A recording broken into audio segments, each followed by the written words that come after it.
Hey Zookeepers, it's Martin. We just had special guest Slime the Garbage Man on to discuss small soldiers, and wow, do we get freaking deep into it. If you're liking Podzuki, be sure to leave us a review on Apple Podcasts or follow us on Spotify. And if you ever want to get in touch with us, or if you have something you'd like us to say on an episode, we will read literally anything. So feel free to tweet at us at Podzuki on Twitter, or email us at podzukipodcast@gmail.com. I gotta be honest, this is one of our longest episodes, so let's just fucking jump in. Render unto Ghidra what is Ghidra's. 10 to 1 he sees you through a beaker and a tweezers. Read the fine print and be like, what's the big deal? Spun wheels of steel since broke wheel, big wheel. Back when it was greasy as curl, now it's easy dread. Had a rhyme on how they used to tease him about his peasy head. Yes, yes, y'all, to the beat. Have a ball. Hey, welcome to Podzuki, the only podcast that will help you find true love. That's right. If you're single, if you're married and you're looking to cheat, or if you're in a relationship and you want to become polyamorous without telling your partner, even though you should have told them before, it's basically cheating. That's Podzuki, baby. We're going to get you hooked up. We're going to get you wet. We're going to get you out there. Nah, I'm just joking. It's me, one of the Kaiju Hollywood Badboys. We talk about kaiju movies, monster movies, and sometimes the kaijus are tiny and they're not even Okay, Google, turn off alarm. You're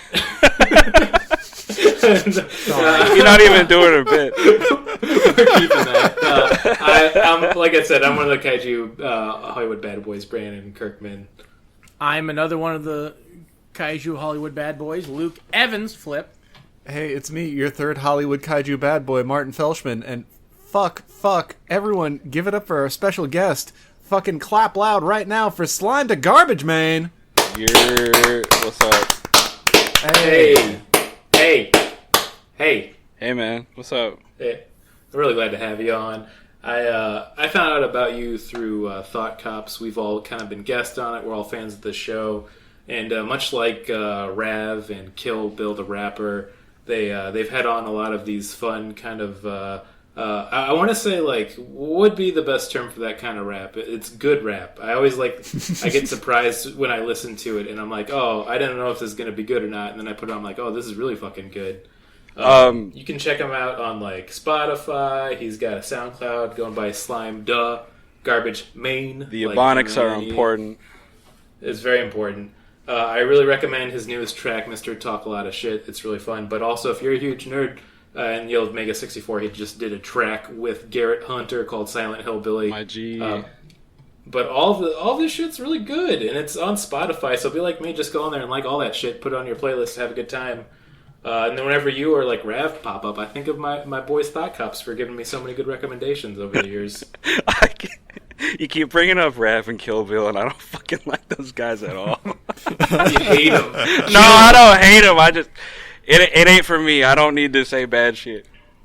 Hey, I'm going with the Thought Cop thread because you all three are very, very different too. So I appreciate it, man. We should start a turf war though right now. Yeah, get the damn ball rolling. Oh shit! Wait. No, I probably shouldn't say. Anyway, we can cut that out about Kill Bill because I just remember. Did you listen to my record? Yeah, the last track with the noise thing, that's produced by Bill. I forgot about that. That's a beat it's a beat I bought like fucking 3 years ago. I don't think he would care. You can leave this in, actually, for all I care. I just think that's funny. Brandon doesn't do much editing. I do editing. I was so quick, just be like, nah, Luke, fuck them, bro. Luke, you're talking a lot of shit for the only host who doesn't do any editing. I said that I want to edit. Mr. Talk a lot of shit sitting right here. It's because we don't trust you. No, I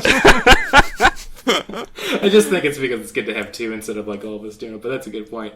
I also do want to stand up for myself because I have to edit out so many terrible things we say on each episode. Oh my god, if people could hear, we would all be canceled for so many reasons. Nothing mean or malicious, we just say something really stupid. Yeah, just something extremely racist and arrogant. No, exactly. We had the running joke where Brandon would say his social security number over and over again. Right, and that once again is Brandon, I have to edit this one. Don't do that. Oh man, those are definitely my first few real digits. So you got a few more of them again if you're looking for them. Also, you have to go through the backlog. I listened to an episode the other day that still had your full social security number in it. Damn, I gotta comb through. Thank God we have no listeners. Yeah.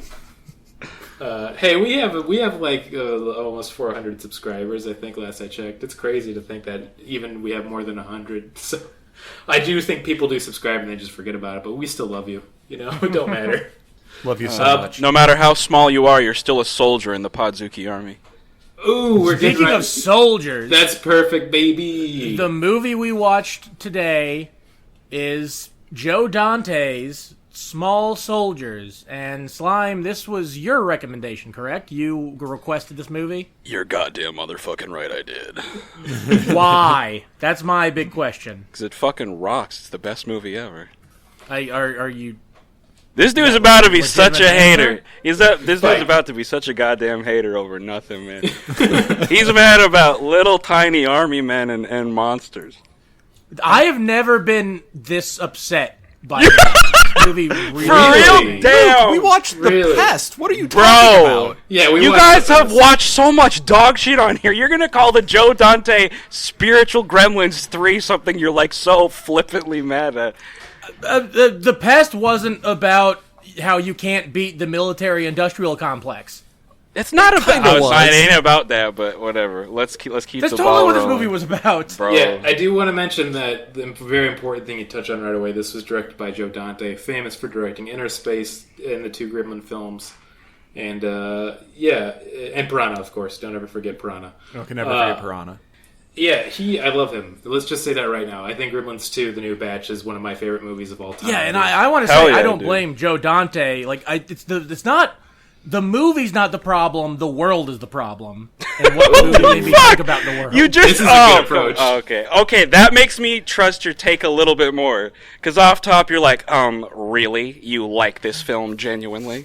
there is a certain pessimism to this film you can't deny. Even if Oh, you of like course. it. No. Okay, when I say oh, it's not about beating the military-industrial complex. It's just about understanding it and exemplifying it. Not that like there's doom and gloom in it. I suppose there's some elements of it, but that's not the whole shebang.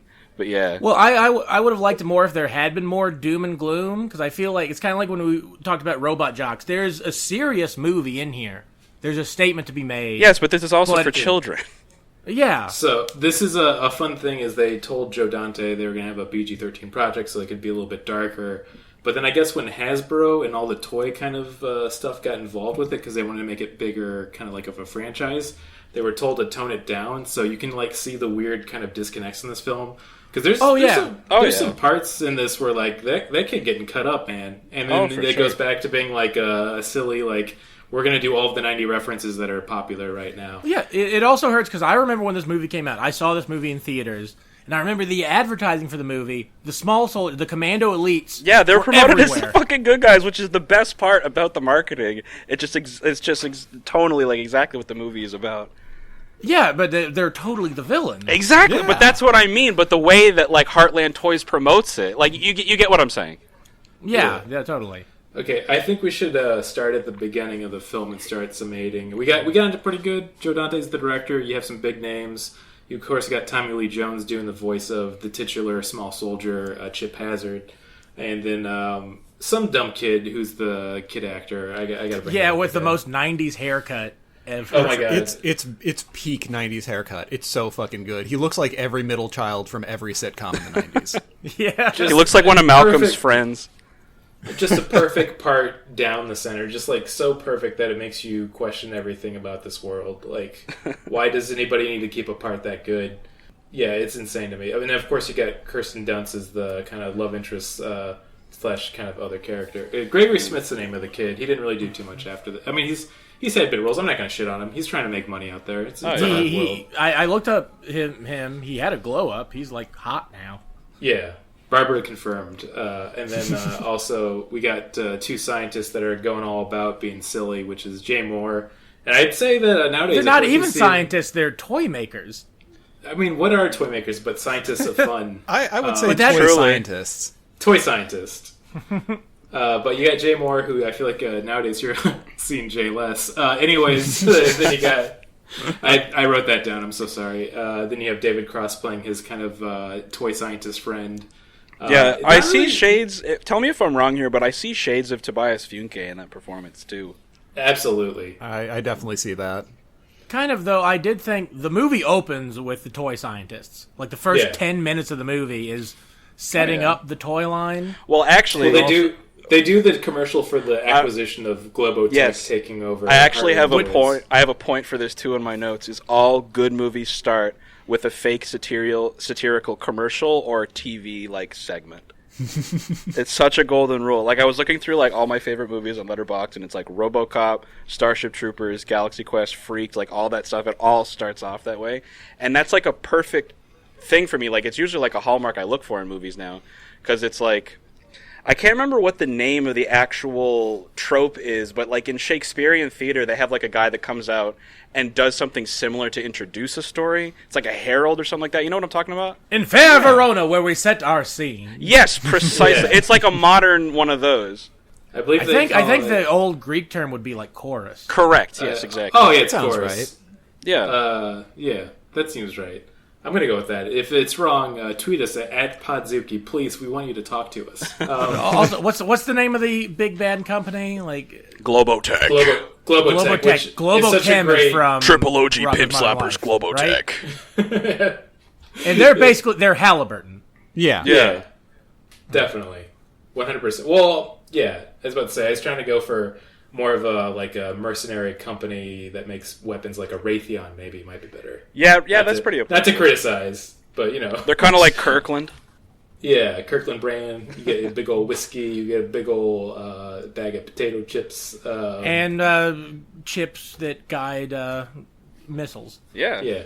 Bag of munitions chips. Ammunition. Oh, we got a lot of notifications on Podzuki. I'm going to go through these real fast while you all start summarizing. Go ahead.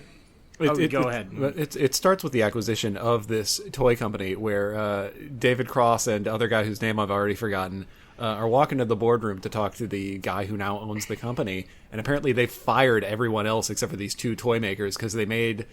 What was it, like a belching toy line that was really popular? Yeah, they had the Belch Brigade. Belch Brigade. See, I wanted a fucking Small Soldiers Extended Universe just so we could see more of them, because they look like fun toys. Dude, that toy is a part of the... Whenever they ran like merchandise like Toys R Us exclusives or whatever, that orange one that he's holding up is counted as a Small Soldier. Oh, shit. Like, as one of the Gorgonites. Oh, that's fucking tight. Yeah, he definitely not a Commando Elite. No, sir. Yeah. How do you feel about the Gorgonite designs? My wife, Barb, absolutely hated them. I love them. I like them all a lot, and I had toys from this movie when I was a kid, but I only had two. I had Archer, and I had the Insaniac. Dude, man, I'm looking at the toys I have right now. They're on the goddamn shelf. I got my 12-inch Chip Hazard. Brick Bazooka's looking right at me. Archer. I got it. I had an Insaniac, but I mailed that to a friend. But yeah, no, I love the design of these guys. I love them on both sides. It's just like for the Gorgonite specifically remind me a lot of old like Ralph Bakshi drawings and like monsters and like heavy metal and all that kind of stuff. Oh, definitely. Bill Clinton. Monster in my pocket. Yeah, just all like the spindly limbs and all that kind of shit. I liked the design of the Gorgonites just fine. Even like the Commando Elite I thought was okay, but you never get to know these characters. Man, the Commando Elite looks scary. Their faces are fucking macabre.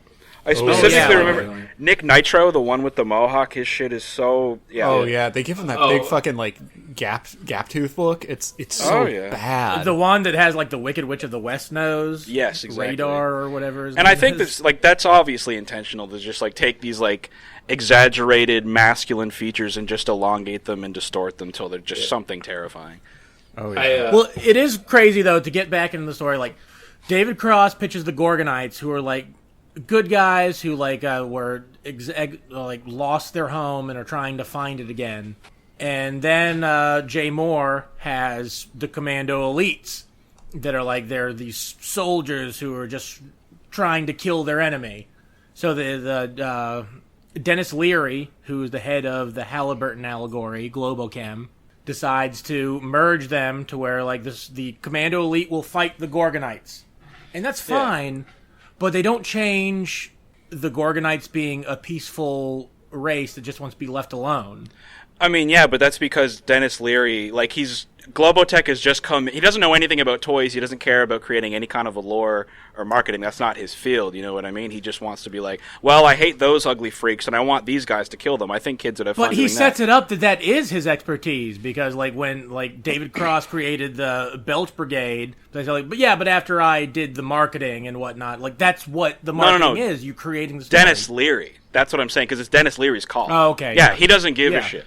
Yeah, Dennis Leary, in this specific time period of his life, would just get roles to be Dennis Leary, and I kind of really appreciate and enjoy that. Like, I don't even think it matters. This is like 6 years after the Asshole song? Yeah, they don't even need to give him, like, a position. They could just have him show up and never say anything, and you're just like, oh, that's Dennis Leary being Dennis Leary. You didn't have to say anything. I just know he's thinking insanely neocon shit. Yeah. That's Dennis Leary over there leering. Yeah, I'd also I rarely make notes for when I watch shit like this anymore, but I wanted to point out that this time around I noticed that his assistant's name is Miss Kegel, and I have no idea if that's like some kind of crass reference, but I thought the same thing. Yes, sir, my guy. I can't believe they snuck that into a kids film. Oh yeah, can't believe it. Yeah, I can't either. Yeah, it's a little, they have the whole movies for the kids, but sometimes there's a little joke for daddy, which is nice, Hey, gotta put something in there for daddy. Yeah. Whatever happened to Dom DeLuise, or not, I got his name mixed up with the real actor. I think he killed himself in that one anniversary episode where like all of Andy Daly's characters came on the show and immediately jumped out the window. Oh, that's true. I like that they just followed through and that made that canon too. I do appreciate that. Yeah, it's I guess to kind of keep going through the summation of the movie. After they have this whole meeting, they basically tell the two toy scientists, I'm sticking with it, you can't stop me, motherfuckers. They tell the two toy scientists, played by Jay Moore and David Cross, they have 3 months to make this new line that's going to make them a bunch of money, and they can use any of the resources they have, including Globotech, which is a military contractor. So Jay Moore, who just was only hired to play kind of like sneeving assholes back in this time, he's like, ooh, I'll order these fancy chips I found on this computer after he put in his password, which is Gizmo, a fun little nod to... Well, that's not even his password, it's David Cross's password. Yeah, it's David Cross's. Yeah, just overhears it. Which means he lost his password, and that one day he was told to keep it, so it just makes his character even a little more annoying. Well, it's why? Because okay, they gave the password to both of them. David Cross looks at his oh, mine is Gizmo, and then they immediately take it away because it's supposed to be secret. But then shouldn't they delete the password then if they take it away from him? No, that's too much work. You just have to shame him. Yeah, well, I mean, the whole point of it, and maybe this is kind of nonsensical, but I had the same thought. I was just like, well, why are we even making an example of Jay Moore by him forgetting his password and overhearing his and David Cross's and remembering it? And I was thinking about it, and I was like, well, I suppose the first thing, and I will say throughout the movie, they do this a lot where just they set up what you need to know about things and quick little one-liners or short interactions, and I think they just want to, display him as misorganized or irresponsible and just flippant. Yeah. Because the next thing he does is extremely flippant. Yeah, he buys a bunch of super advanced chips that have to be crazy expensive, because they're military chips. Oh fuck yeah, dude! It's on Dennis Leary's dime. Run that shit up. Yeah. Yeah, they established too that he's both the head of the CEO, and he is very, very rich. I do like Dennis Leary's thing, the commercial that Jay Moore plays for the Commando Elite has the doll punching through the packaging and then talking and can they actually do that? Can he really do that? Yeah. It makes you think they would be toy commercials when you were a kid where there were all those translucent cubes that the vehicles would drive through. Oh yeah. And they always had to include other stuff sold separately. I don't remember what the term was, but it's not included. Yeah, you don't get the translucent cubes. Yeah, it's one of those things where I kind of like that they had that commentary. And he's like, yeah, we'll make it real then because they have the resources. But he had one thing I did really like in the film. It's it just want you to remember kids love violence, but we call it action. Call it action. No, kids love action. I fucked it up. Yeah, that's the one. But the sentiment, wrote it down. The sentiment of the whole movie gets across perfectly there. This is This is going to be me definitely like showing my colors with how much less critical I've gotten in this movie with this movie over the years of just like watching it so many times and being like, God damn, I love this. But like this opening scene, like from the time the commercial plays of the acquisition to this point when the opening credit scenes roll where they're getting 3D printed, it like perfectly gets across the mission statement of like the whole movie in like, what is it, 10 minutes, less than that? Yeah. Yeah, and capping it off with that line is perfect. That's fair, but it's also like, I don't think this is how the movie should have started. The movie should have started with our Sam Witwicky character. He can. Toy Story. I gotta go with Slime. I really like it when like a commercial or an info thing kicks off a movie. Oh yeah. It puts you in the world right away. It's nice. It's comforting. And what you're saying, from, like too many RoboCops, but I love it. Oh yeah, and like I feel like this. Go ahead. No, Luca, what I was just going to say is, like, well, like, what you're looking to get out of Alan Abernathy is, like, that all gets set up super quick, like, right after this. Like, he gets, like, his time, so you get all the information you need to know about him, and even the store, like, in the same amount of time or less. I just feel like the opening bits, that all that exposition, because the toy scientists are really, they're just the exposition. And I feel that should have come, like, after the first act. Like he should have gotten Sam Witwicky should have gotten the toys, and then like they start acting weird, and then he calls the company, and then we get these scientists who are like, oh, everything's all fucked over here because we were bought by Halliburton. I mean, I can see how that might be a little more like cinematic, but I would also kind of like, I still think it works perfectly fine both ways. I think it would work fine both ways, but I do commend this one specifically because it's like, you follow the toys getting to Alan, not quite so much like I don't know. I don't really think that there's like too many. I don't know what I'm getting into here, but I just like the flow of it. That like you start with the toys, you start with the origin point, and they get to Alan and to everyone else. I know what you're saying, and I think it's just kind of the way I think about things. Or like I feel like there were like two different movies were being written because after that opening scene, you don't see the toy scientist again for like 45 minutes. We don't need them. They're incidental. They already put their evil into the world. Exactly. They're there for exposition. Yeah. I do like how they show up later, though, too. That's kind of fun. That is fun. I mean, that's we're getting ahead of ourselves, but that climax when, like, the toy scientists meet them, it's very Gremlins. That's what I think the movie was sold as, what the movie should have been when they're fighting all of the commando elites in the house. I think, honestly, they should have gone Gremlins and definitely gone, like, a little more violent even with it of like they should have had them off a few people in my opinion. You gotta make these toys like really scary, man. I mean they've got a bunch of ancillary characters who didn't need to make it to the end. Oh dude, yeah, like the fucking Kirsten Dunst's boyfriend, Joe, like absolutely useless. That didn't need to be there. Oh yeah. 100%. I thought he was going to get it. I thought maybe the truck driver who seems really immoral with everything he does. Dick Miller! Hell yeah. This is like a fucking... This is also a character actor banger, dude. Dick Miller's in there. Robert Picardo's in there. Yeah. Oh, yeah. I love seeing Robert Picardo. Both those guys were in... Wait, I know Robert Picardo was in Gremlins too. Yeah. Oh, yeah? Yeah. The doc. Yeah. Just wanted to say real quick, Luke, as we're talking about this, I can kind of see your point more and more, because I was thinking about it just like, yeah, I suppose, because this is kind of like if Gremlins started with, like, seeing where the Mogwais came from. Yeah, you want to create some suspense, whereas, like, already, before we're introduced to our main character, we already know all the information as to why the toys are the way they are. I think that's a good way to differentiate it between something that would be, like, has more of a mystical aspect to something that is really just the fault of man. Yeah, that's like so like stark and cut ahead. Yeah. Anyway, so Alan, he's looking after the store, the inner child, while his father's away. An antique toy store? Actually, even though that's the thing. And there's also a very quick one-liner made to get everything you need to know about that too. As he's like, as Dick Miller's pulling up with the Globotech truck, there's an old woman and some kids that are passing by the store, like grandma and her grandkids or whatever. She looks into the toy store window and goes, "Oh, look, isn't this nice?" And the kids are like, "Grandma, nobody cares. Come on." So like right away, it's like, yep, you know everything you need to know about this store, their stock, and like the level of interest. The only issue I have with that is that we get exposition just after that they are new to this town. but he has an antique toy store in the town. Yeah. Talk about It's a small business, Luke. Everyone's going to have their artisanal things happening. Oh, yeah. And I mean, it's also not uncalled for to just, like, move into a rental space from one to the other. People can do that in, like, a week.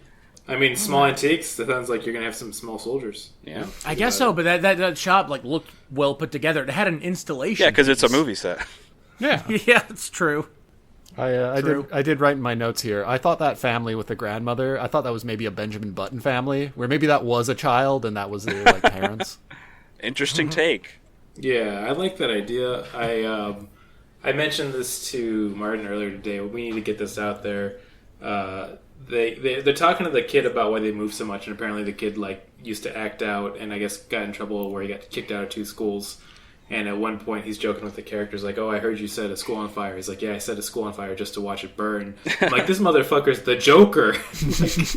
Damn. Like it's they really dropped the ball with that bit though, because he doesn't seem like a troublemaker. We never see him like.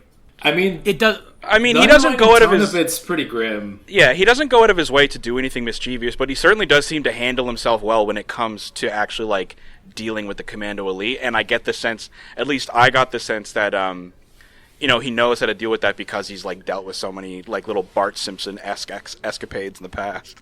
That kid. Well, yeah, it's another thing that comes to why like I think this movie should have had more of a commentary on like the military industrial complex, because he has like. What's it say under his computer? He's got something like question everything or something. Yeah, and they like make passive mention to the X-Files, which is like just so needless, and just like it's just you mentioning it. You're just name dropping it because it's like that's supposed to make him because it should have been like he got in trouble because he won't follow dumbass rules because he thinks for himself. Hey, Alan keeps talking about QAnon in class. I mean, do you remember the other thing that like fucking Kirsten Dunst brought up to him? Like he did call in a bomb threat at one of his schools. It was the 90s. That was chill. Exactly. That was fun to do. That was a good bit. Like it's pre 9/11. It's pre Columbine. It's pre yeah, all exactly. This shit. That was like a funny like little. That was like the equivalent to like a cherry bomb in a mailbox. Yeah, it was nothing. You could bomb your school all the time you wanted. Maybe shoot 1 or 2 kids, but don't get too carried away. You'd be fine. Exactly. Err on the safe side. It's only a mass shooting if 3 or more people die. Yeah, that's a problem. People got too greedy. Yeah. So I wonder if we're gonna cut this one out or not. Fuck. Leave that in. It's raw. It's real. So he gets those toys. We get introduced to him and all the exposition we need about. Well, no, that kind of gets introduced with Kirsten Dunst because she brings up like I heard you did some fucked up things or something like that. It was weird when I first saw Kirsten Dunst because I thought like, oh man, she's way too old for this kid. But then I looked it up like, no, she's 16 at this time. Oh yeah. I guess just me, like the first thing I remember seeing Kirsten Dunst in was Spider-Man. So I just thought of her as older. She carries herself older, which I guess is part of the character. You got to remember, like pre-2000, most people knew her as like the little girl from Interview with the Vampire. Or what was the other one that she was into? That Tower of Terror with Steve Gutenberg. Jumanji. Oh yeah, shit, she was in that. Oh, she was the chick from Jumanji? Yeah. That's Can never cool. forget Jumanji. Yeah, it's pretty cool. Was she one of the kids or like the? She was the mom. It's really weird. Oh yeah. It's just a real young mom. It's just a weird thing about that movie because like that there was like a time jump in that movie. So. Yeah. And, yeah, she just played the sister, right? If I'm remembering correctly. I'm pretty sure, yeah. It's got to be the sister. There's no way she could have been anybody else. Well, she could have been the mom. She was Robin Williams. Yeah. Yeah. It's me. She had to get a lot of hair grafted onto her chest. My favorite thing when you pull up Jumanji, the trailer, is like the kid getting sucked into the board game right away. That movie's frightening at some points, man. Oh yeah, that'll be good. Podzuki fodder. Yeah, I was just thinking that. There's a whole bunch of goddamn kaiju. Rhinos, that's a natural kaiju. He gets turned into a monkey. British I suppose big game hunter. Yeah, I was going to say Mr. Pith Helmet's kind of like a Javier Bardem as long as that classifies as a kaiju. Oh yeah, we got to go with was it Vanderpelt was his name? Yeah. He had a really good name. He's even played by like Tim Roth or something. Shit, for real? Awesome That's actor. crazy. I don't think it's Tim Roth. It's some like dude who looks like Tim Roth. Jonathan Hyde. He played Van Pelt. What a good name. He just sticks out in my head so much because they keyframed him into an episode of Nirvana the band, if you've seen that, but that's a whole other conversation. But yeah, so where do we go from here? Fucking, he gets the toys. Sam Witwicky is looking after his father's toy store, which he seems to be the only person who's ever at the toy store because his father just... And he's like 10, right? I think he's supposed to be like 13 or 14. Like 14, 15. Yeah, something like that. He's supposed to be... It's small town America. You could have like a fresh teenager watching a store. And the father... It's very sad. He's taking a plane out of town so he can go to a seminar on how to make his small business successful. Just getting conned. But anyway, Sam Witwicky, he gets a delivery from the truck driver who's played by a dude who was the uncle in Gremlins. Dick Miller. Yeah, but then he sees like some new toy, like Sam Witwicky sees these new toys in the truck and like, oh, what are those? And they pop them up and saying like, oh, these advanced like soldier toys. So he convinces the dude to give him some without paying him for them. Yeah, he's getting him to front him. Yeah, and he's gonna give him the money. Yeah. Which that's a point for his mischievous nature. Is he's like cracking deals with the damn truck driver. That's the thing. I guess that's true. He's trying to use his mischief for good this time to make his family some money. Yeah, exactly. He's a bit of a mischief maker. Great in 64 game. Shit. So he so after that, him and Kirsten Dunst are making nice for a bit. She's got a little brother in there with him, and he's poking around for something he might want. And he gets into this back room, and it's kind of like cool that like at least for the little bit of time they like tease like what them in motion might look like. Because off camera he's like watching Chip Hazard and Archer fight, and he's like blown away by this, and he runs out. And he's like, I know what I want, and comes back, and they're just like gone or something. Yeah, it's a pretty good setup. He wants the soldier specifically. Yeah, even though it's threatening to like kill this other one. And I think he says he wants the other one, but he just refers to it as like the little monster guy or some shit like that. Yeah, well, he's got to have a guy for him to like murder and torture and hug. Yeah, exactly. Yeah, absolutely.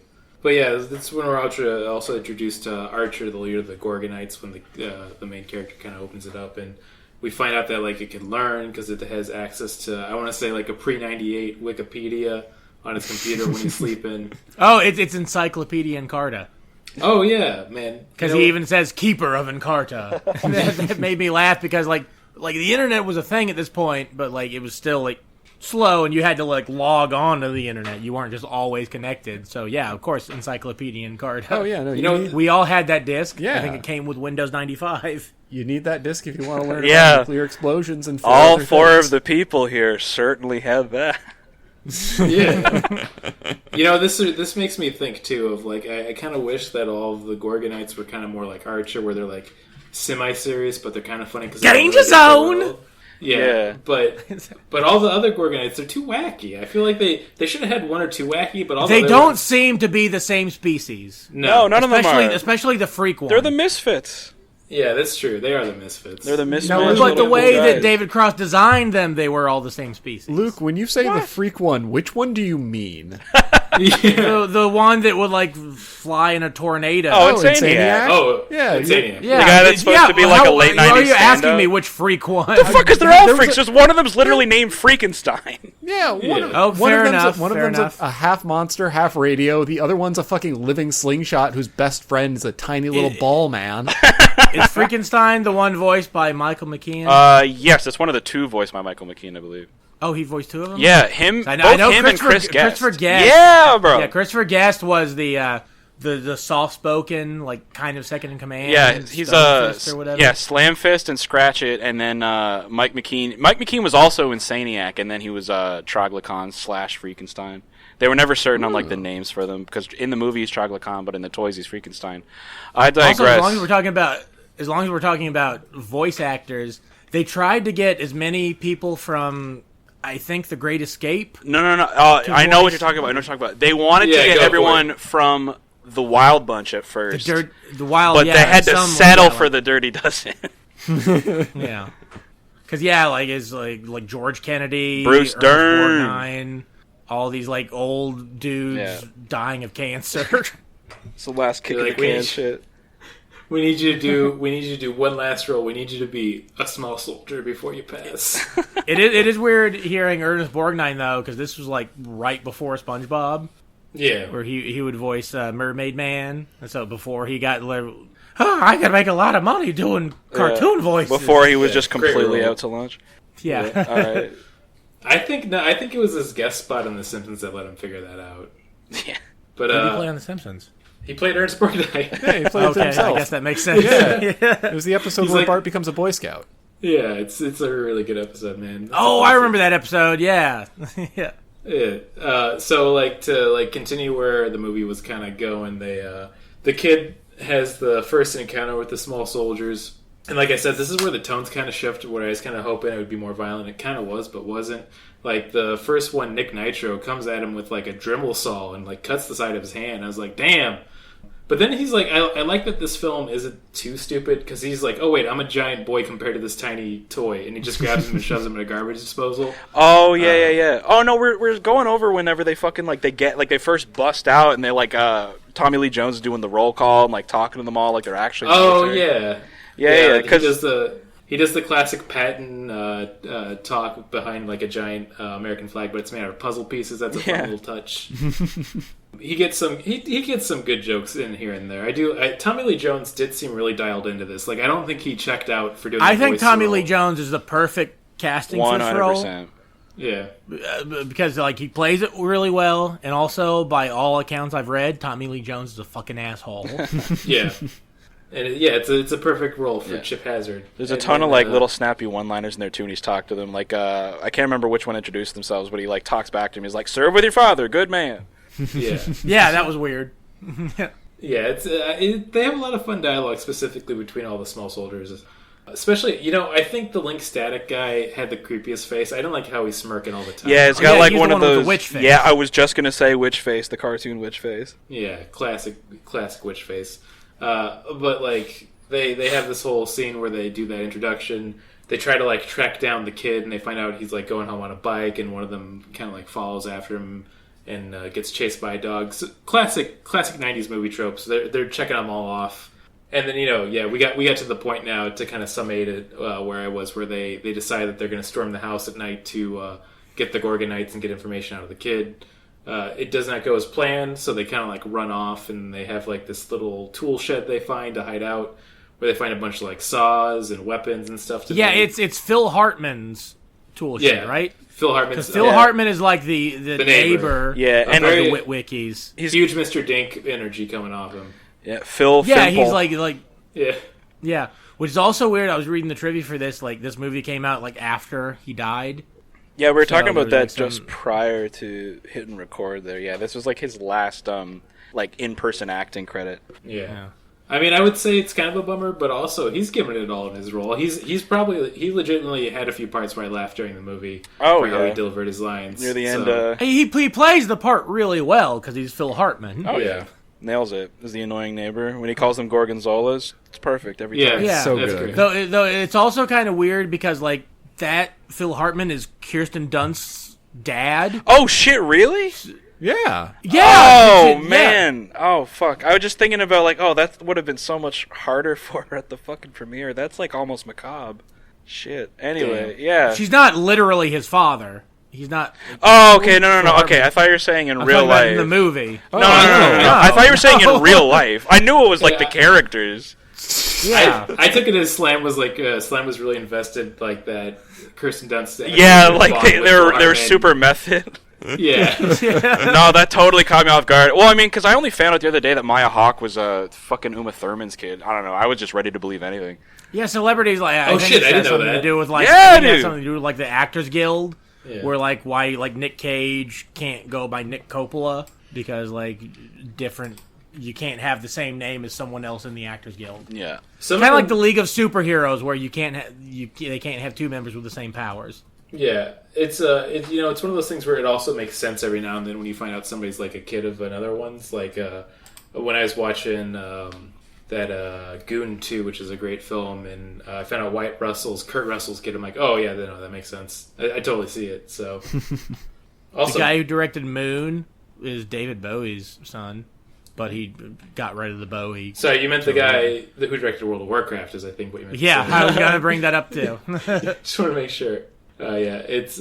Oh man, this is a whole discussion. Chinese people liked it. Yeah, I was about to say that I enjoyed the movie World of Warcraft, and I will always stand up for it. I don't know what people were not expecting when they saw that film. People were like, "This is a boring fantasy film." I'm like, yeah, that's what it should have been. World of Warcraft. Exactly. Yeah, it's not going to be anything great or fantastical. It's literally World of Warcraft. Yeah, but yeah. Anyways, to get back to the movie, this is kind of where like all the plot starts coming together. The soldiers are pretty pissed that he killed Nick Nitro. And now they're like, okay, anybody defending these Gorgonites, we're gonna fucking murk, dude. So it's also Sam Witwicky calls in a complaint to the company. Yeah, and that's Sherry O'Terry, I think, dragged back in. That's like the Alec Baldwin scene of Glenn Ross for this movie is the Sherry O'Terry. She only has one scene in this, but it's probably the best one for sure. Yeah. But yeah, he gets really annoyed trying to talk to her and tell her the problem. She's being super corporate, so... I do love then he's like, Can I talk to a robot? Yeah, that shit bangs. That's a good joke. So the robot takes over the call. He leaves a message with it. And the movie keeps progressing. Basically, the soldiers decide that they're going to take Kirsten Dunst after overhearing a phone call. Like, oh, this boy likes this girl, so we're going to take her hostage. Pretty good plan. I'm going to say this now. These small soldiers... They're thinking with their noggins or their chips, at least. That's for sure. Is this before or after like the scene when Witwicky like just talking to Kirsten Dunst and he's like, "Oh, you want to like hang out or something?" Like, oh, I only date older guys. I don't know if you this is after. No, this is after because during that conversation, he's like, "Well, I'd do things for you." It's not that he does something that like gives it away more that he's smitten, but it's like well, I thought they that know was to like hit him in his heart. I thought it was right away. As soon as we see Kirsten Dunst, we know he's smitten because he sees her and he's like he parts his butt cut even more. Oh yeah, no, and the music is playing. And it's like I did not remember this when I saw this movie as a child, but like watching it as an adult, it's like, man, this film makes these kids horny for each other, and I'm not the biggest fan of it. Yeah, that's what I sell and slime this too. I feel like these kids they made it too horny. Man, I disagree. I don't know. As far as I'm concerned, that's just shit that they would say to each other anyway. It didn't scan as like overtly horny. It certainly is trying to be like va va voom because they're kids saying it to each other. There are points in a lot of ways. There are points later where there's other stuff happening and they're still being very flirtatious with each other, and it doesn't feel genuine at that point. Like, for the most part, I do agree with you, where it's just like, yeah, you know what, if you're a kid and you're both attracted to each other, there's going to be a little bit of light flirting. But then, there's some other stuff later that happens. I don't know. I'm sure we will get to cookie cutter script. Yeah, because I remember, just before we got into this, I messaged Brandon, I was like, hey, we're still good for tonight? And he's like, yep. I got some things to say about it. Oh, the birds and the bees talk. I was like, what the fuck are you talking about? Yeah, we gotta have it. These kids, because you're like, I don't know if these kids are that horny. I'm like, nah, we gotta talk about it. It's not like it's Disney. It's not like the Disney Channel original series where like 9-year-olds are looking to fuck. It's not that bad, but it is. And also, I think it would have been more interesting. And like again, I think this is like they just used like script conventions of the 90s to make the story, but I think it would have been more interesting if Kirsten Dunst had been into the kid rather than him being into her, because like she's fascinated by him because she likes bad boys because she's dating that dude who rides a motorcycle. That's his only character trait is that he's probably like a year older and drives a fucking bike. And yeah, he never really like he's useless, but he never really seen other than when he wants to smash. I swear to Christ, he's got one line doesn't? too, and it's just him asking if if Alan Abernathy burned down the school. Useless. Anyway, so he also asked to come in, and then he's outside her house later trying to find an excuse to come inside. Yeah, and his excuse is just to get in and get fucking burned by mutant Barbies. So hey, they are legally distinct. I think they're Wendy dolls. Excuse me, they're Gwendy dolls. One of them was a Jackie Onassis doll. Sorry, all those dolls are voiced by Sarah Michelle Gellar and Christina Ricci. Christina Ricci. Yeah. Another person whose feet I need to look at. WikiFeet wasn't on the damn recording. Isolate that. Christina Ricci. Yeah. Another person whose feet I need to look at. Yeah. Oh yeah, we weren't recording that part. I found out about Feet Wiki. Wiki Feet. Sam Feet Wiki. Yeah. I'm not going to look for his feet. So yeah, from the phone call that Alan makes to Heartland Toys / Globotech, David Cross and Jay Moore, they're in the middle of a meeting where they're going to launch the small soldiers. And he's talking about, like, oh, you're not going to be able to put on your goddamn underwear without seeing the commando elites go into war with the Gorgonites. David Cross gets the phone call, and he's calling them aside, and they have their moment where they realize that shit is probably an inch from hitting the fan. Yeah. Which that's one thing I did kind of like about, like, the writing, where, like, you find out they do recall all the toys. Yeah, it's total recall. Just the ones that were all, like, that. Yo, yeah, that's, like, dude was going to take the recalls, but then Chip Hazard, like, hijacks the shipment, so he has more soldiers. Yeah, I loved that also. Yeah, it's... Yeah, I don't know why I like about it. It just seems like... Well, I kind of have a point. Real? I have a point to that as to why that kind of works so well for me, and it plays more into, like, the military-industrial complex element of it all, which is that, like, you know, we've just spent the whole movie up until that point dealing with these specific characters. For all intents and purposes, these are the only ones of these characters as far as the audience is concerned, because it's the only one we've seen. We've spent so much time with them. But as soon as they're disposed of, Chip Hazard is quick to go get more of them because they are so disposable. You know what I mean? Like, he could just get a new army right away, and it means nothing to him as long as he gets his goal achieved. It fucking bummed me out. Yeah. Like, the plastic wasn't even cold. Exactly. Yeah. A lot of it was very hot, actually. It was singed. Yeah, it had some tenacity to him, which I like. Like, Though he does, we've kind of mentioned it before, the Barbie scene, which is, like, I remember watching, like, reviews of this, like, the Nostalgia Critic did a review of this movie years ago. Oh, I'm sure he had such a and that's the couth scene, and, like, intelligent take on it. Oh, yeah. Well, that's my point. Like, the Barbie doll scene was the scene that he focused on more, which I think there's far more interesting things to focus on.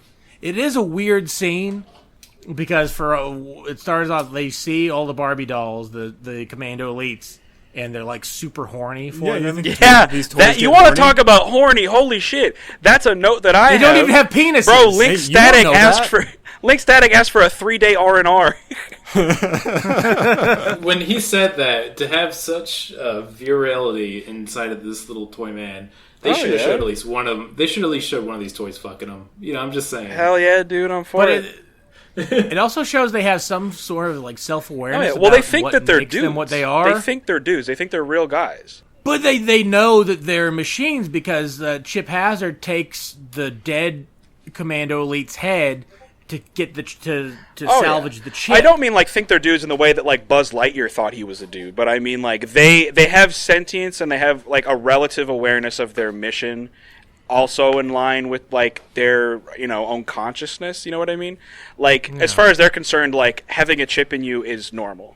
It's toxic masculinity, the toy. Exactly. Yeah, maybe this movie is also a good commentary on you know, masculinity and gender roles. I think, you know, if you really get into it. I think we all need to remove our munitions chips once in a while, fellas.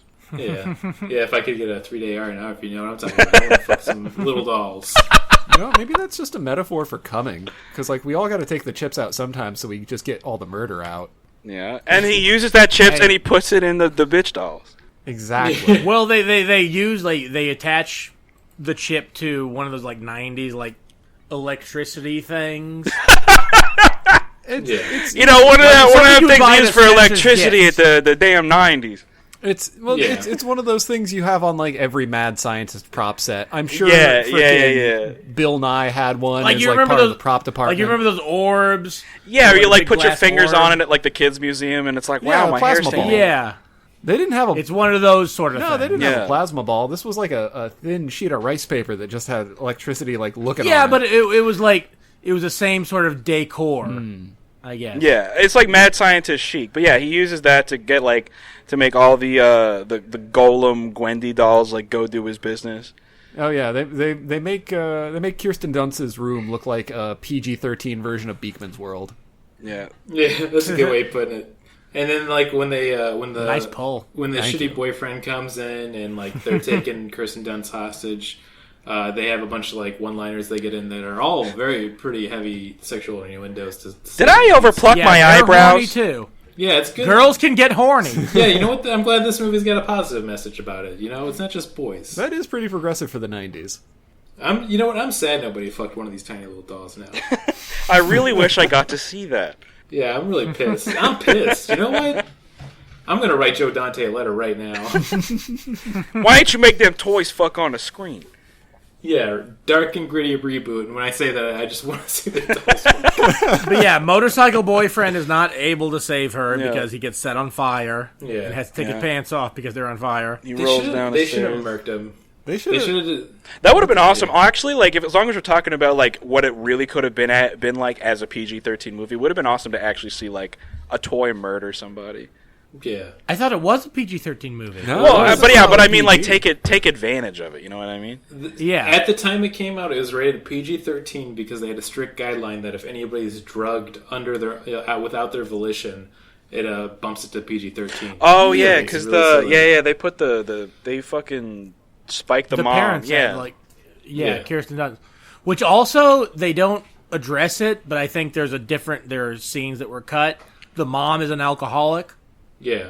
Because there's clearly, like, she's, like, kind of, like, out of it. Yeah, she's like despondent, just kind like of nursing the tonic. She's drinking a. wearing a bathrobe. Listen, in every scene. she's drinking a gin and tonic. Like Phil Hartman is a wonderful actor, and he's very fun in this movie. But I could not imagine being married to a man who loves technology more than he loves his family. Yeah. I do like the scene when he's, like, showing off his big screen TV. Because I was thinking, like, my parents, like, right as I was graduating high school, they built a home theater in their basement, and now it's, like, so outdated. So, like, in 2 years, that big screen's gonna be obsolete. Oh yeah, like absolutely. the picture's looking kind of fuzzy. It's like, yeah, it's a CRT, dipshit. Yeah, you dumb Yeah, like- piece of shit. Like in the 90s when people had those big-ass rear projection big screens. Oh yeah, like nobody cares how big the screen is if that bitch is 3 feet wide on the back. I'll tell you what, I'm going on Instagram to see a little rear projection myself now. So. But yeah, so they go full Gulliver's Travels on Kirsten Dunst, and I can't quite remember what happens after that. Alan discovers her through one manner or another. Oh, they shoot a VHS tape through his window. Yeah. Oh yeah, they send him like the fucking ISIS tape. Kristen Dunst. That's where the movie gets its PG-13. Yeah. There's like, oh, why are they all wearing turbans now? This is not really cool right now. Oh, their flag design's so terrible. They should rework this flag. I hate it. Yeah, they send the tape. He decides he needs to go for here. He pulls the good old switch, bait and switch, where he puts a box down that says Gorgonites on it. They open it it's a tape player. They weren't really in there, and he's sneaking into the room. They fight a bunch of horny Gwendy dolls. They get her out of there. But now it's war. Now they're ready to come back and... Well, he saves Kirsten Dunst, and that immediately makes her super horny for him. Yeah, they kiss, which is a real Yeah, weird place she kisses to kiss. him. Yeah. It's like twice. Dude, 2 kisses? It's That's like so she kisses horny. him. To kiss someone more than once, they're basically fucking. Yeah. Yeah. Yeah. When you're 15, yeah. That's PG-13, 15-year-old fucking. Yeah, that's... You know what? That's the Podzuki guarantee. Also, she didn't fuck motorcycle boyfriend, so we know that she's chaste. Yeah. At least kind No, of. yeah, she only did kiss him on the cheek. Yeah, but she kissed Sam Witwicky on the lips. Exactly. Well, yeah, because he got stabbed in the ankles for her. Also, while we're in it, I've been referring to him as Sam Witwicky because this movie gave me a lot of Transformers vibes. Oh, yeah. The dad is the dad from Transformers. Yeah, dude, fuck it, hell yeah. God, can that guy not get a break? I guess not. He was in Veep. Oh, okay. He's good in Veep. He's Yeah, he's perpetually the pissed off dad that's like, what is my son doing with technology? Yeah. Yeah, you need someone like to not really be a character, just be agitated. We should also Get that we should down. also mention that like the parents are also like perennially like the '90s parents, where like the kids know what's going on and they don't. Yeah, you want a guy. You want Rip Torn, but not have to deal with the substance abuse. You get that. You want Rip Torn love child with what the fuck's his name, Al from Tool Time. That's a good way to Oh, put it. also the mom, who like they never mentioned. I guess she's a flight attendant because she's wearing that outfit in the beginning. Yeah. But she's the sheer fucking hubris lady from Picard. Oh wow. Really? What a delightful little credit to have. That's such a badge to wear. Fuck Picard. Yeah. Yeah, the sheer fucking hubris. Hey, I'm glad she got to do something fun in her career, like bat away flaming tennis balls, and not. She Well, didn't. I saw her and I kept trying to think who she was because I was kind of thinking she was what's her name from Ghostbusters, but I knew she wasn't, but she looks like that lady. Yeah. Honestly, speaking of Jennifer Tilly earlier, she kind of looks like Jennifer Tilly just with like a wig on. Kind of. Her boobs aren't as big, but... Yeah. What the fuck happens next? Where were the Gorgonites in all this mess? I don't even remember. They're kind of just hanging out. They're hiding. That's their whole thing. Best. Alan, we are programmed to be pussy. Hiding and watching television. Oh yeah. Because they go by I don't know. This thing is full of one-liners just for very scene-specific things, and I don't know. I get the read that it was probably a lot of fun to write because they clip through and like Oculon and Slamfist are watching something, and it's like some like old 50s B movie with a one-eyed monster, and he's like, "Friend of yours." Well, they were watching something, then they switched to the Walking Eye. Yeah. They're watching wrestling. It's like, it's so real. Yeah, it's pretty. You know what? There'd have been a fun movie just having them watch TV. I would have been fine with that too. Oh, if this had like a Beavis and Butthead style spin-off, like I'd watch the shit out of that. Oh yeah, 100%. How good is the Beavis and Butthead movie? Now? It's still really good. Dude, that movie rocks too. I love that Mike movie. Judge fucking knocks it into the park. That bitch timeless. Yeah, he's really good, man. R.I.P. Thomas Hiddleston. Or no, not. What's And the it Middleditch. doesn't do That's that the one. thing. It doesn't do that thing that a lot of animated movies did, where like the quality of the animation is better, with the exception of the roller coaster of love scene. The animation looks the same as it did in TV. Yeah. No, the animation overall like does take a step up. I think Probably a little bit, but not so much to where like it's It's not distracting it or takes- anything. it takes a step up where it's more fluid for everything you do, but it looks like the original style. And that in Yeah, itself it's is definitely a lot big more accomplishment. fluid. yeah. But yeah, to get back to this, I guess we could start summarizing it a little quicker because like it's this is where the story starts to accelerate. Of like they're kind of like gearing up for like the final encounter. They're pissed they got the wrong guys. Oh yeah, when you hear "War" by Edwin Starr kick in, that this is Overdrive. Yeah. So they have like this big encounter, which you think's going to be like the finale of the movie, but it's actually the penultimate encounter. Not to spoil. It is funny they.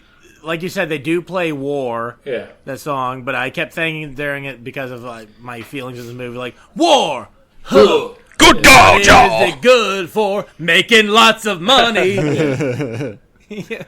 And they they have the big conflict kind of, but they end up what they assume is killing all the other small soldiers. Oh after yeah, they do that. They run away on a Vespa, and like they're jumping a gorge, and then the like daisy chained Hot Wheels fucking chainsaw rig they have.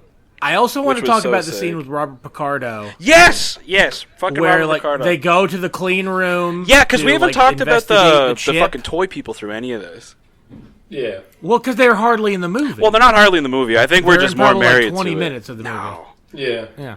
No. But I kept thinking, like, okay, Robert Picardo plays like he's the engineer who designed the chip that made the small soldiers what they are. But the military didn't want it because there was a small flaw that it was vulnerable to electromagnetic pulses. Yes. Yeah. But okay, they have to go into a clean room, and if you don't know what a clean room is basically what it sounds like. It's designed to be there's no air particulates. There are no germs. Yeah, it's like 100% sterile. It is. Yeah, that's where they build like circuit boards and shit because none of that shit can get in there. Yeah. But Robert Picardo sneezes. And I was trying to find if that was in the script or if that just actually happened and they kept it in. I have a sense that it just happened. I have a sense that they it's kept it scripted in. because that looks like it's like very specifically spattered on, but it's like yeah. just below his mouth. Like if he really sneezed, like I don't know. I think that they would stop or somebody would stop. Yeah. I don't know. Like it could go either way. I like to think that it was an accident and they just kept it in because it kind of like accidentally builds the same. Like, oh, he built a faulty chip.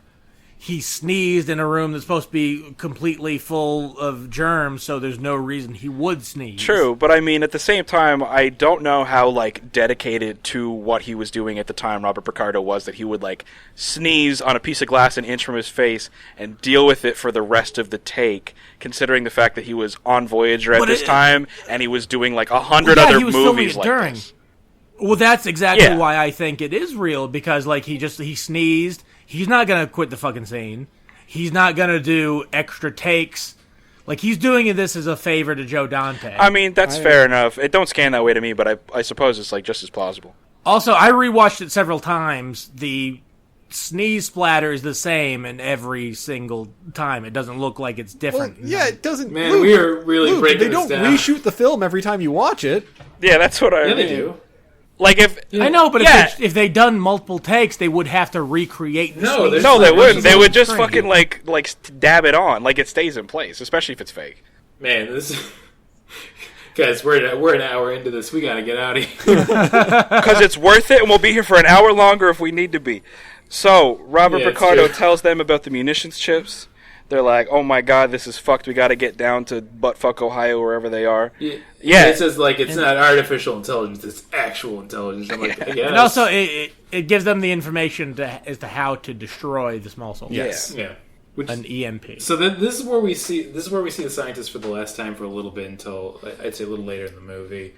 But yeah, they think they're victorious after we cut back to them defeating that whole weird chainsaw rigged scooter. But Chip Hazard floats away down a river, and that's the very. Cool I do want to mention that scene because they drive away on a scooter, driven by Kirsten Dunst. Yeah. Mm-hmm. But then when they're driving back, Sam Witwicky is the one driving. Yeah, he asked if he can drive back after they jump the gorge because he's like, I was scared when you drove. Yeah, her hands got tired. Yeah. They needed to swapsies. Yeah, because now that we're out of danger, I want people to see me because I'm a man. Yeah, dude. And I should be the one driving. Yeah, If anybody asks, I was driving the whole time. Luke, are you surprised by fragile masculinity in this movie? No, I'm not. I'm just saying it's not good. Oh, I agree with that. I'm saying it's a bad it's thing. great. Don't isolate that, please. Fragile masculinity? It's great. Better than bad. It's good. It's okay. Yeah, we don't need to hold the whole. So they think they're victorious, and they kind of have this whole confrontation with the neighbors about what happened and all the damage that's kind of gone down. And the father and mom see his side of it finally because he's got corn cobs in him and he's bleeding.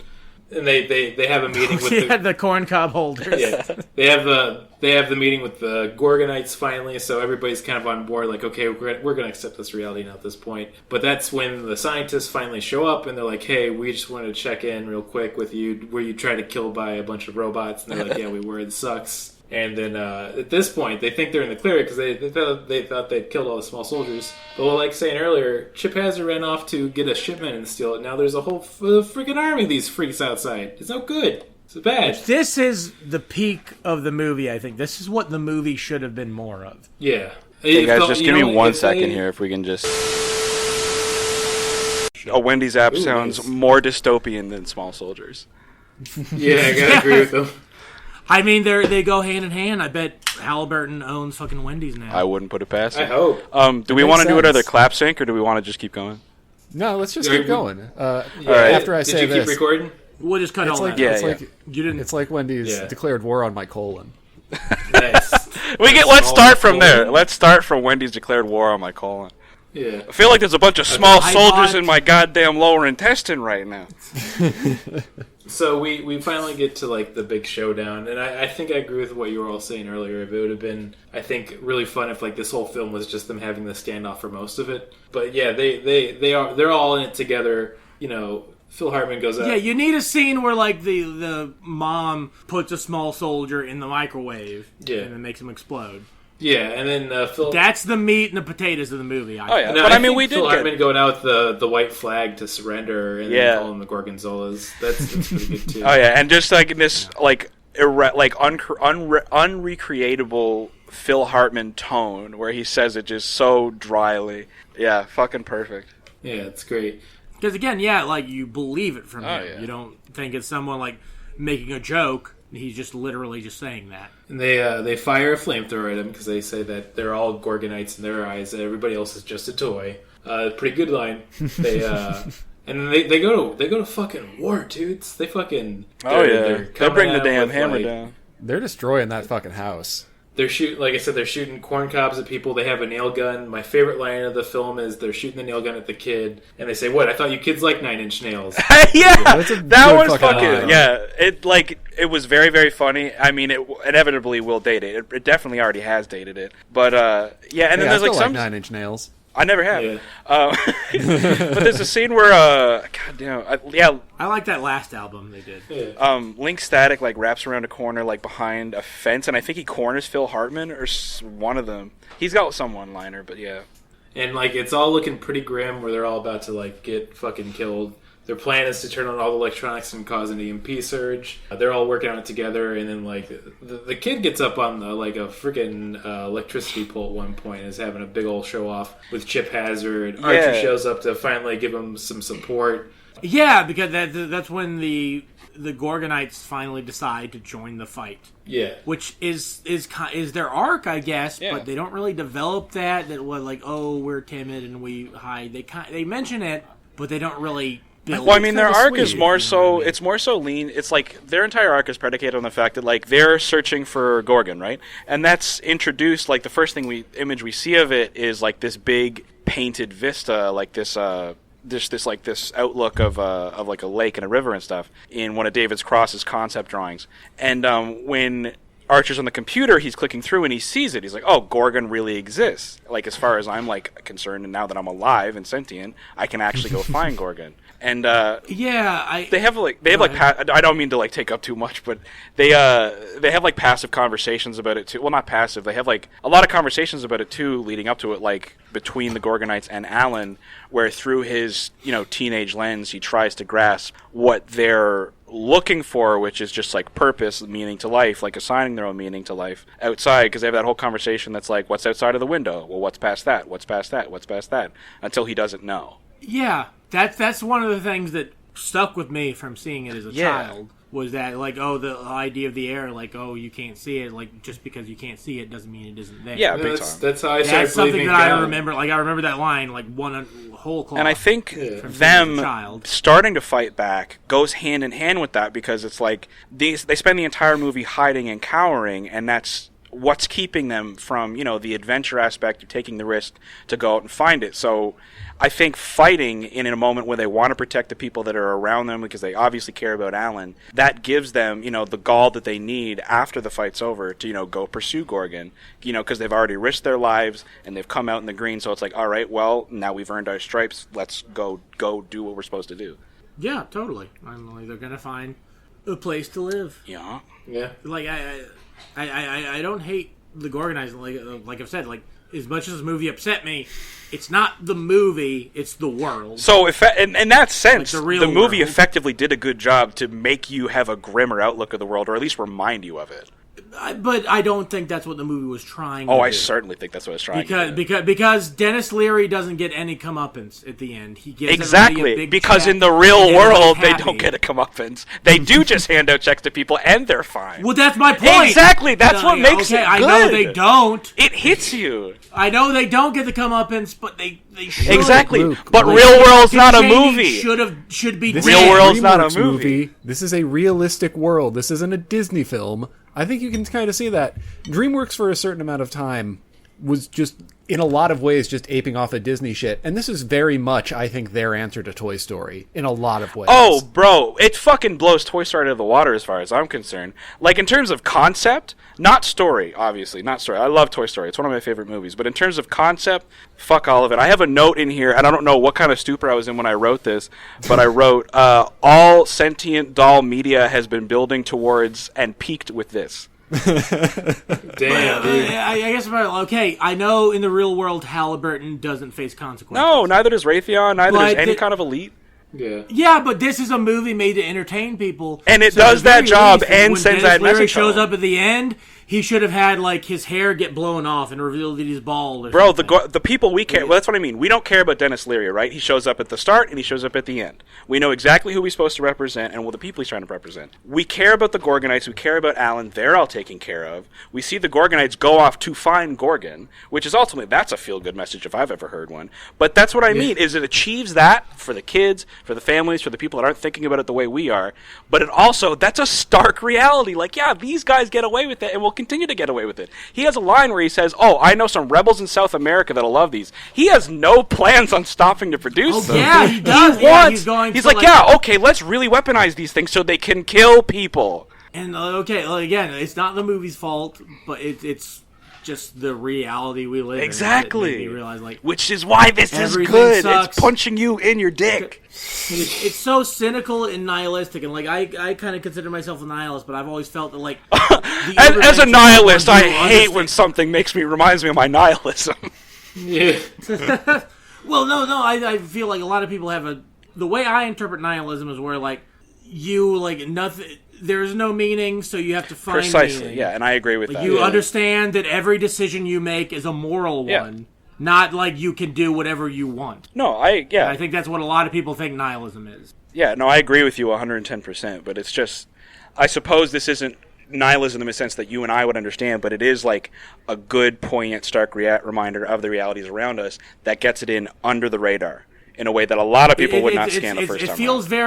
It feels very you're not going to beat them, so you need to join them. I wouldn't say join them. I would say continue to live your life. But I mean, that's a whole other discussion. But they take the checks. Yeah, of course they take the checks. Because their houses were blown up. That's right. And punch the dude in the face. Because listen, if your house has been blown up and you're in shambles, also, this is played for jokes. This is what I have a line in my notes that said, check printing sequence is so good, lol.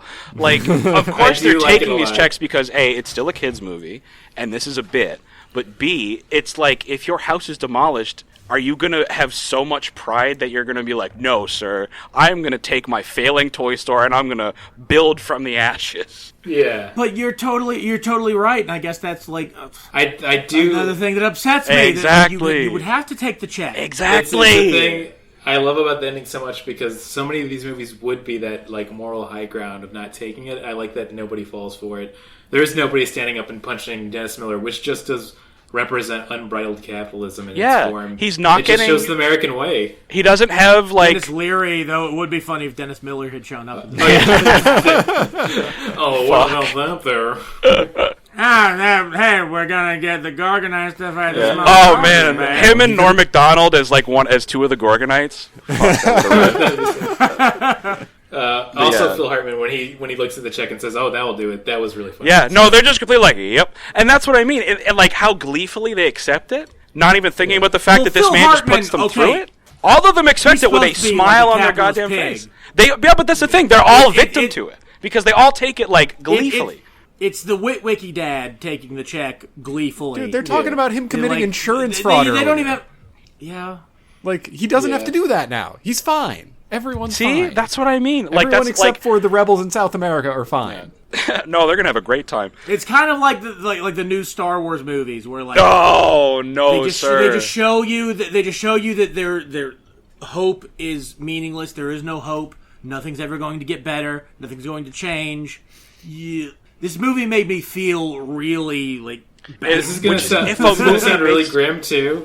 Man. But like they were right, man. Look at where we are as a nation. Exactly. In 2021. They That's why I love this fucking movie so much. Is it hits the nail so perfectly on the goddamn head. I think if that were what they were trying to do, and it is, this would probably be my favorite. That's what movie. I mean. What is? I don't want to get too up on this, but like, what makes you think that that's not what they were trying to do when we're talking about? Oh, they hit all these points, and it really seems like it's on purpose. It's a kids movie. You saying a kid? That is a kids movie. I remember the advertising. Yeah, dude, the marketing has nothing to do with the people that fucking wrote and directed the movie.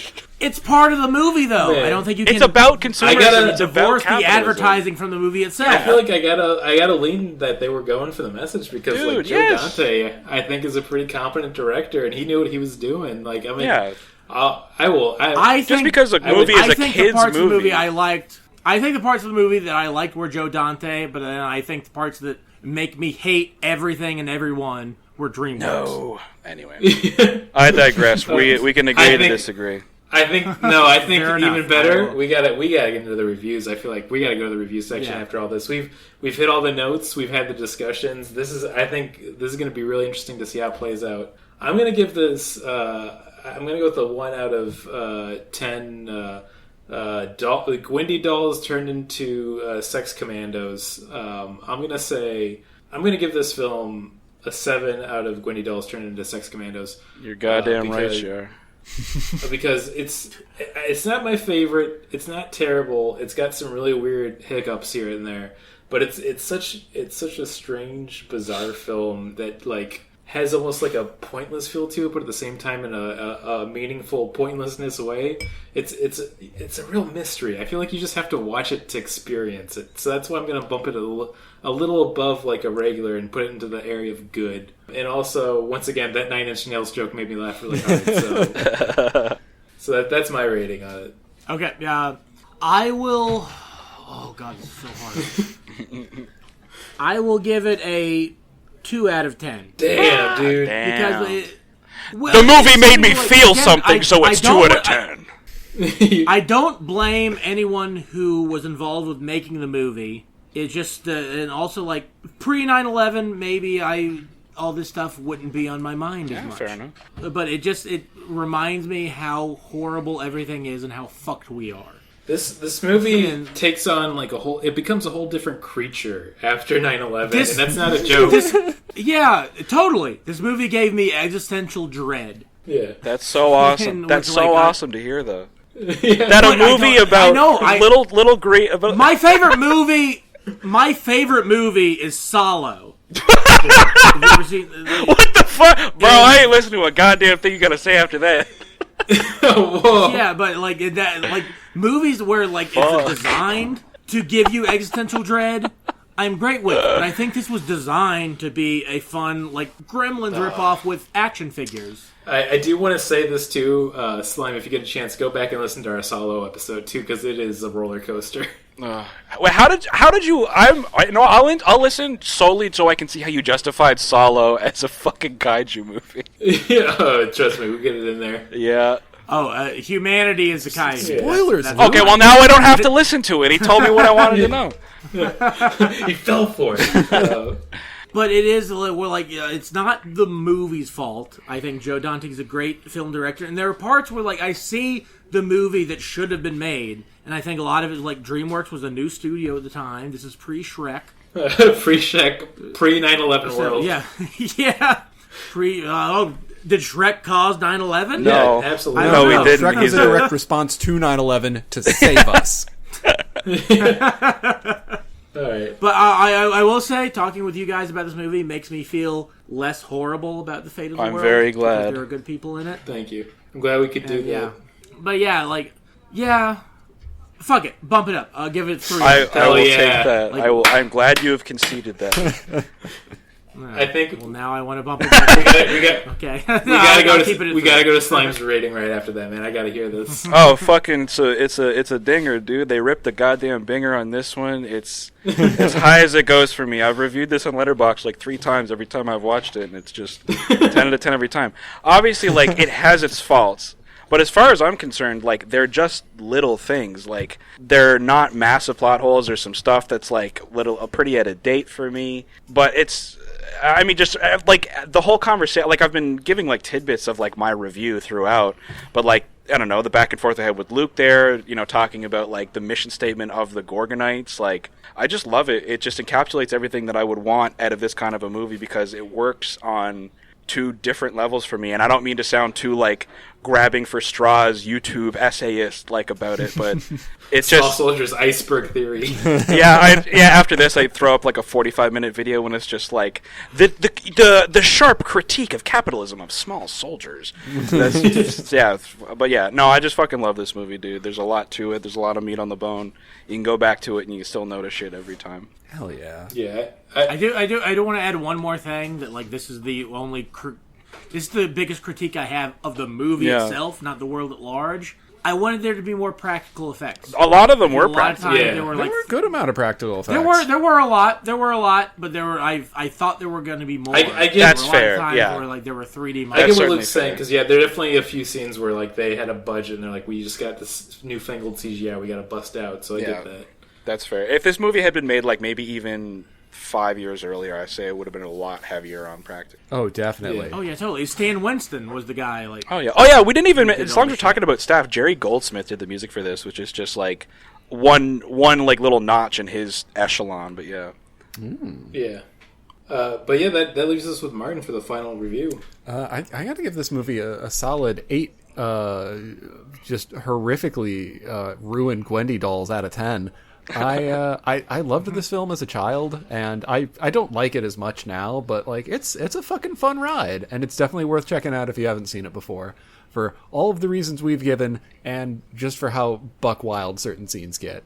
Like, it's genuinely intimidating seeing these small soldiers like overtake a house and almost kill all of these people, and also the ending where the Gorgonites like just sail off on that ship that they established earlier. Fucking love that. It's a very sweet it's a very sweet get all the movie. wholesomeness you need out of it. And I'm gonna say this now. And I like that it was. Go ahead. I have to put this down. Lord of the Rings stole that scene. That's right.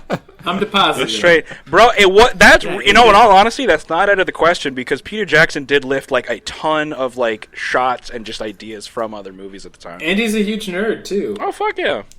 I do like that the ship they take off in was the big set piece ship in the toy store. It's nice. Yeah. That's Chekhov's ship. I like.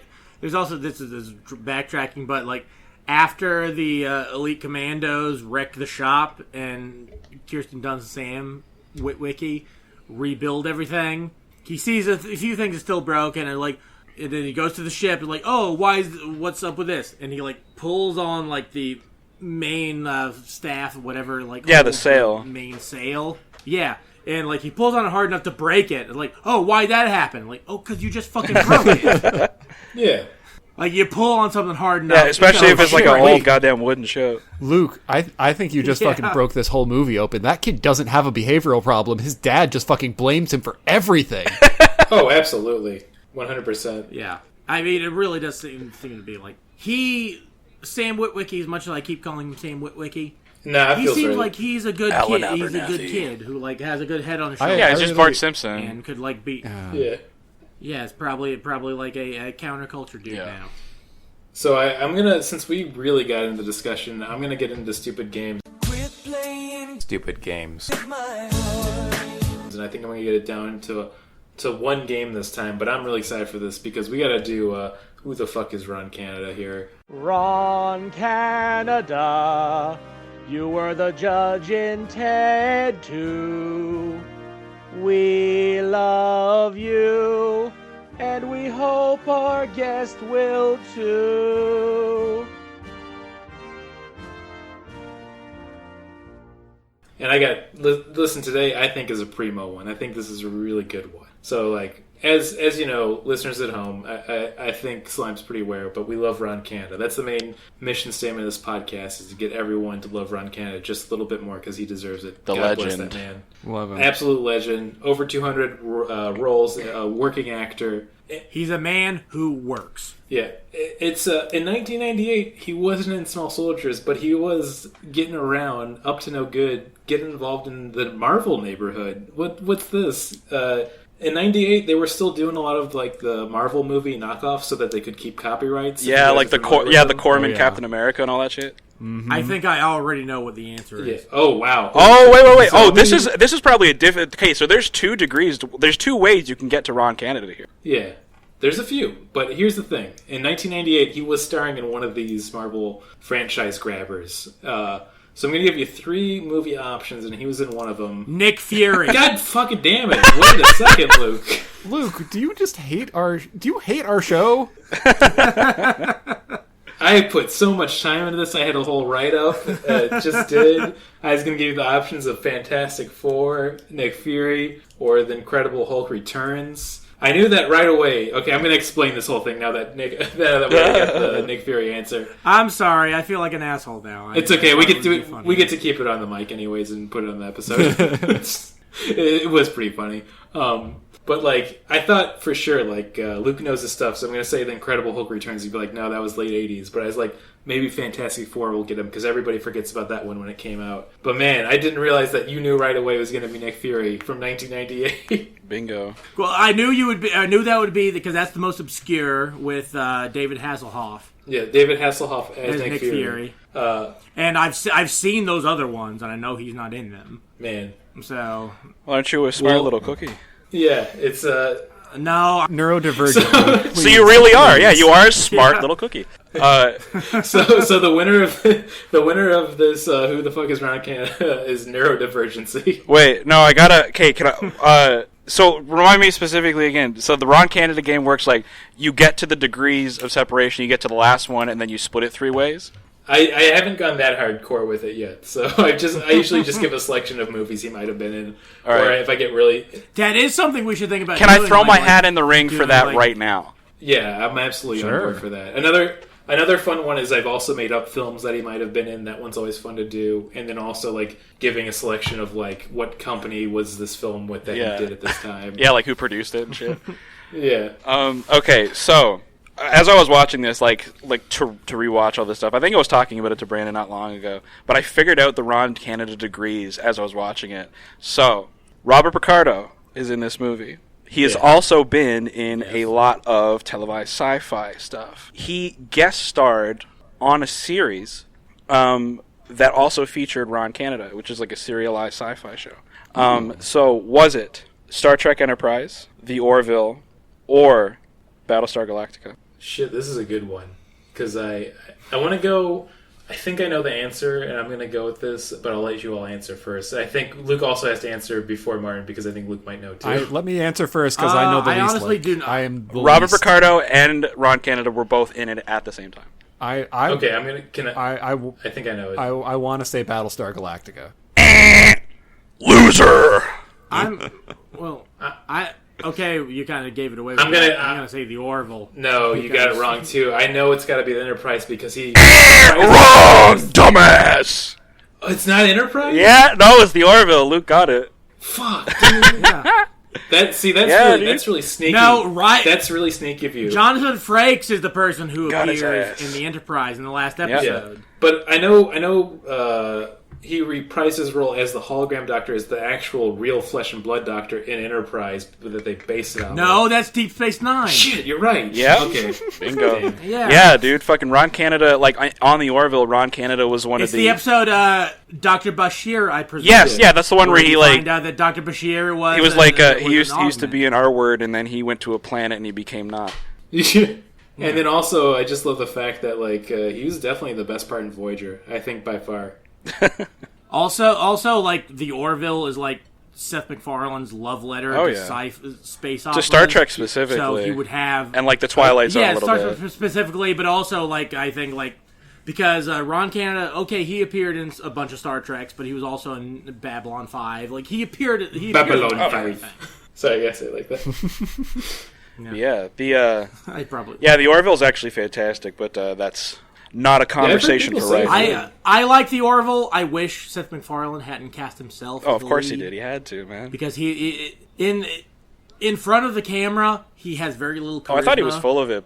In front of the mic, in front of the microphone, he has a bunch of charisma. But like when you see his face, a lot of that's lost. I mean, just in the physicality of him being like just such like a little powdered baby.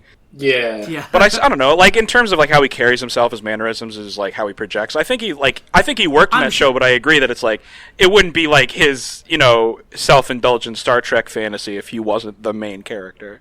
Yeah. And if I only watched the first season, I'm sure he like probably got better as second one is just as good as the first, I'll tell you that. But yeah, that's a whole other talk. Thanks for having me on, lads. Yeah. Oh, yeah. I figure we could get wrapping it up to get the good old recommendation plug since we went a little long. But, man, I like this new idea for the Ron Canada game. I'm going to definitely steal but credit you when we start getting these degrees going. Yeah, go nuts, bro. I'm going to go fucking ham on it. But, do you have any recommendations?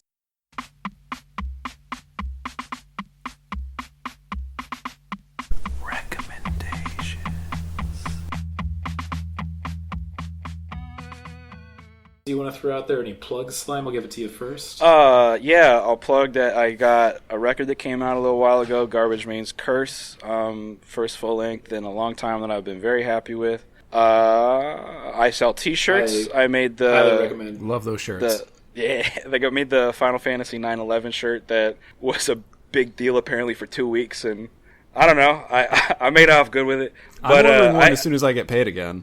Yeah, we're getting that Podzuki bump for it. You better believe you are. But I got some other shirts up on there too, just like, merch of my music and other designs that I think are funny enough to put up there. That's all I really got to plug. Maybe read some of my Hard Times articles. What should it... Also have recommendations. I was just going to say, if someone want to recommend... I just watched this movie just before we started recording called Fade to Black, which is really good. 1980. I wanted to say it was Brian De Palma, but it wasn't. I can't remember who did it, but it was like kind of an auteur situation. Guy wrote it, directed it, and it's a great movie. It's a great delving into the mind of a perennial loser who does nothing but watches movies that ends up having a kind of like Joker Taxi Driver falling down style redemption. Oh, I've heard of it. It's that fantastic. Movie. I think Red Letter Media did a review They did? on it. Oh, damn. No, I had a friend of mine just tell me about it, but yeah, no, it's very, very good. Yeah, I'll check that out. Nice. Yeah, I think I'm ready to jump on with the recommendations and plugs right away. My recommendation, I'm still going down that Kamen Rider train. Listen, I'm going to get somebody onto it from listening to this, but I started watching Kamen Rider Gaim, and it's insane to describe. They have fruit-based powers, and one of them's like a Jesus character. That's all I'm going to say. Like, that makes me think of, have you ever fruit. seen the anime Aki-Kan, where they're like, it's like the bitches that are soda cans, but it's like Pokemon kind of? Yeah, it's exactly like that. But the thing is, like, it's so well written too that it honestly surprised me at how fun the plot is as the series keeps going. It's from the guy who wrote Magical Girl Modoko. I always say it funny, but if you're familiar with that anime or manga, it's got that same like twist and darkness to it halfway through that you don't see coming. That's awesome. But yeah, literally he has like a fruit power that he uses, and they all have different fruit themes, and it's real fun. But it also gets weirdly violent at points. It rules, dude. Sounds Check like my cup of tea. It's worth the search. Yeah, I'm going to plug my restaurant, the restaurant I work at. It's if you're in Chicago and you I work at a restaurant in Roscoe Village, 2301 Roscoe Street, and it's called Le Sud. We're a French/Mediterranean restaurant. We've been killing it lately. We've got some really good food right now, and I think people would enjoy it. And also for my recommendations, I'm going to recommend. Oh, fuck. You want me to go for a little bit and then come back to you? No. I'm going to recommend Cool Runnings. Hey. I mean, yeah, it's a good movie. Yeah, I mean, it's not I Claudius or anything. It's not. There's no small soldiers. It's no small soldiers. I honestly, I will say this. I think that the Cool Runnings probably has a near perfect script. Yeah, I could see that. I could see that going. Just to be clear, like I haven't watched in a while. It's like a bit that you recommend. Do you recommend this every time? No, I recommend. I don't think you have recommended this recently. You've recommended Cool Running. I just listened to the Hokkaido episode like the other day. I'm pretty sure you recommended it there. No, what I mentioned in that episode, I think, was that Jurassic Park and Cool Runnings had the same. Someone brought up. Oh shit! Somehow, I don't know. I'll eat fucking crow on it, but yeah. But it is a good movie. It's a good recommendation. Maybe I did recommend it. I don't know. Shout out to the Hokkaido episode. That's a fun episode. Yeah, that was so... Whatever I was thinking of originally was going to be a repeat, I think. I wasn't sure if I'd mentioned it before. I can't remember what it is right this second. Hey, we can do repeats. We're recommending stuff we like. People don't listen to us all the time.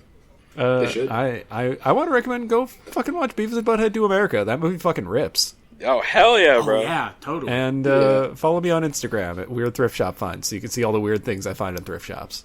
That's you? Sweet. Oh, yeah. Yeah. Yo. Yeah, it's a real great account. That's great. Highly recommended. It's, he's got an eye. Yeah, I don't know how, I guess just because you go to so many shops, maybe? Because I go to, a thrift shop, maybe every 3 months. I go there all the time every week. Oh, man. The coolest thing I ever found in a thrift store was a Sega Genesis controller where there was still red in the buttons. Ooh, damn! I guess some of them had red buttons. Time treated it nicely. But the buttons don't work super well. Oh, yeah, dude! If we're gonna talk about the fun thrift store finds, my favorite will always be I found a pair of the Mexican cowboy boots that were perfectly broken in, the most ornate leather I've ever seen, and so fun and comfortable to wear. But when I moved a few years back, I lost them, and I'm still upset about it. So if you ever see a really good pair of cowboy boots that look like they were mine, let me know, please. This man can't rustle cattle without them. Yeah. Anytime I find cowboy boots now, I'll send you a picture, Brandon. Please, especially if they're red, because you know what I'm looking for. Baby. Oh, yeah. Oh, man. These are awesome. There's so much cool shit here. The goddamn Mario Super Slugger's backpack. Oh, yeah. Yeah. There's fucking wild shit out there. I don't think I've got a picture of it, but the coolest thing I've ever found in a thrift shop was a mint in box, Season 2 Digivice. That shit was so fucking rad. Yeah, some scalper definitely picked that up right after you. Oh no, I bought that shit. Did you have the original before the anime Digimon? I did. I actually, I had one of those. I won it in a you could send away proof of purchase from a Lay's thing. They had a thing to get a Digimon toy. Oh, dude, that's awesome. Really? I didn't know they did that, but me and my brother both had them. It's Tamagotchi that you fight. Yeah, I had one too as a kid, and I'm sad I didn't hold on to it. But it did. And it did the kind of anime suck. came out, and it was fucking awesome. Yeah. Digimon Digimon are the champions. I don't want to get into a whole debate right before we're about to end the episode because it's been going long. But I mean, Digimon's clearly way better than the Pokemon anime. 100%. Unquestionably, yeah. Ash is just spinning his wheels. Totally. I find the Pokemon games more fun just structurally. They're a lot more linear. But I mean, as far as character design and aesthetic goes, you will, just no question. I do really appreciate how there's a non-zero amount of Digi evolutions that are just the same Digimon, bigger but with pants. Oh hell yeah! Yeah, that's beautiful, man. But yeah, let's. I think we got to close out this bad boy. This was a fun. I think I'm gonna put this down. This might be the most in-depth discussion we've had for a movie. Oh man, I had so much fun. Man. Like I said, any opportunity Probably, I get to just do my little bit about how much I love small soldiers, I'll take it. Yeah, Slime, I hope I didn't offend you with my take. No, not at all. That's I love having those kinds of conversations because that's what evokes the thoughts in you. Me as well. I love that. I think it's a beautiful thing, man. We need more friction in conversations. I love getting heated about shit. Yeah, we were just yelling at each other about the little army men that fight the fucked up little guys. If I just wanted mindless positivity, I'd go watch Wolverine's secret identity was packed. You're such a fucking idiot. You don't fucking get it. Shit like that. Yeah. All right, let's do it. We're gonna. Okay. Well, if we can get it, I have faith in this. Okay. Actually, I don't at all, but we're gonna do it. All right, you ready? Yeah. 3, 2, 1. You're gonna like the way I fuck. I guarantee it. I guarantee it. What Fuck. the fuck are you talking about? All right. Good night, everybody. Listen, when we get it right, you'll know. It'll make sense. Well, have a good night, folks.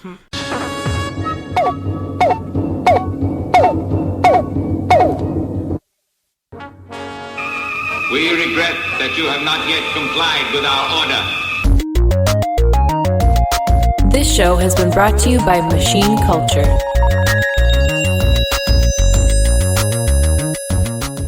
The words get stuck in my throat.